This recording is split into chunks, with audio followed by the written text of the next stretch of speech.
I walk into hell because I was like, oh, I'm gonna burn it. You know what? I'm a master. Because I'm a bad boy. And you need to be more misogynistic. This woman just spilled my coffee. I do not think I've made any mistakes, but I was not scamming people any more than anyone else involved in it. Andrew Tate is a name all over the world right now, and all due to a lot of controversial reasons. But no doubt he's established a very successful business, and now he earns more by teaching the skills he claims to have to others. How does he influence so many people? Today, we'll tell you about how the Andrew Tate scam actually works. So, without further ado, let's begin. Andrew Tate is a controversial former kickboxer who's famous on the internet. He has millions of fans and detractors, and everyone talks about him. Andrew Tate has also been talked about by a few powerful people and well-known people on the internet. As you probably figured out, he's very rich. Tate says he's worth at least $300 to $350 million, which is why he can show off his Bugatti Chiron supercar to us brokies, which again is Tate's word for people who aren't filthy rich. But that doesn't explain why the Andrew Tate brand is all over our social media feeds. Andrew Schultz, an American comedian who has a popular podcast called Flagrant, talked about Tate and his recent rise to fame.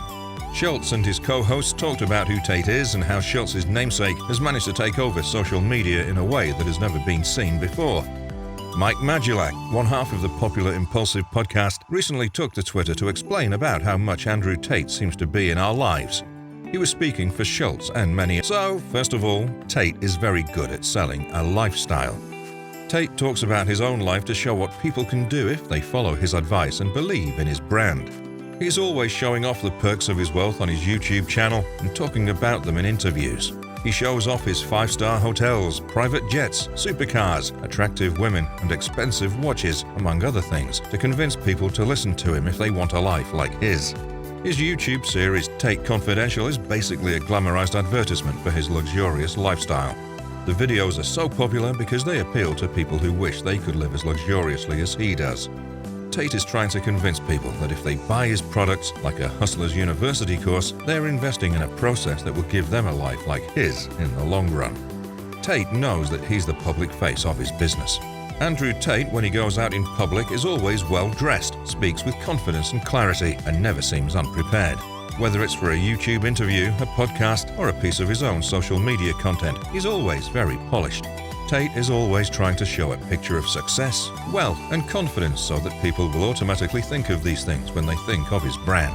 Tate is a great speaker in front of a crowd. Tate is a great public speaker.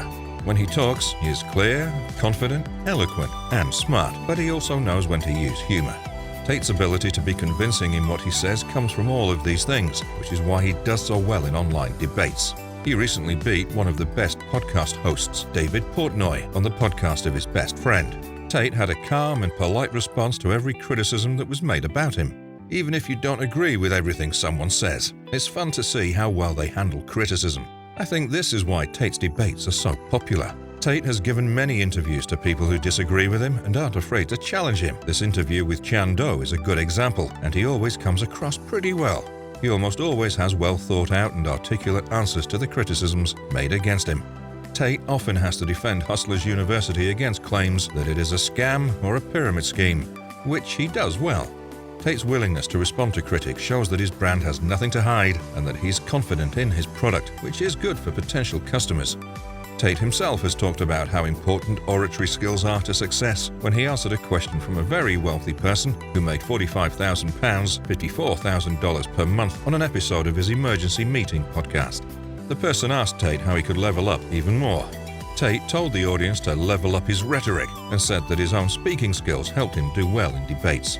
Tate is emphasizing that money can't buy you the kind of power that good public speaking skills, which you have to work hard to develop, can give you. Tate knows how to reach a wide range of people. Tate's statements often seem to contradict each other, but he's trying to avoid coming across as narrow-minded and alienating himself and his brand from a certain audience or social group. His views on women are a good example of this.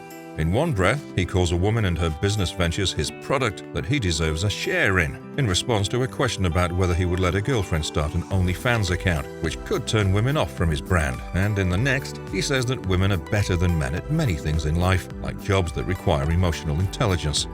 He's even said that he would rather leave a child in a nursery run by women than in a nursery run by men. He's also said that if he were sick, he would rather be treated by a female nurse, which could make women more interested in his brand.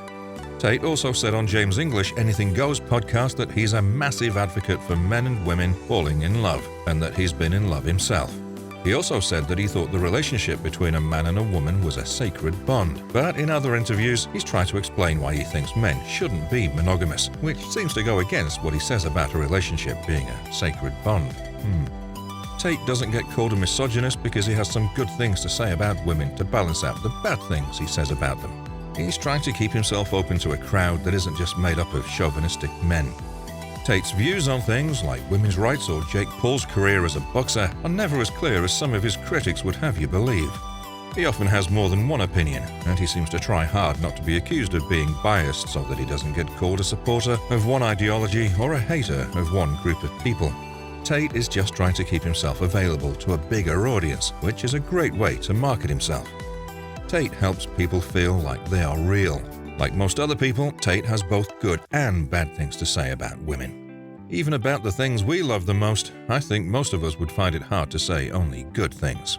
We might try to be positive about some things, but that would be fake. Tate's controversial views are just him being honest about what he thinks. He doesn't hide behind a mask, which is something customers like in a brand.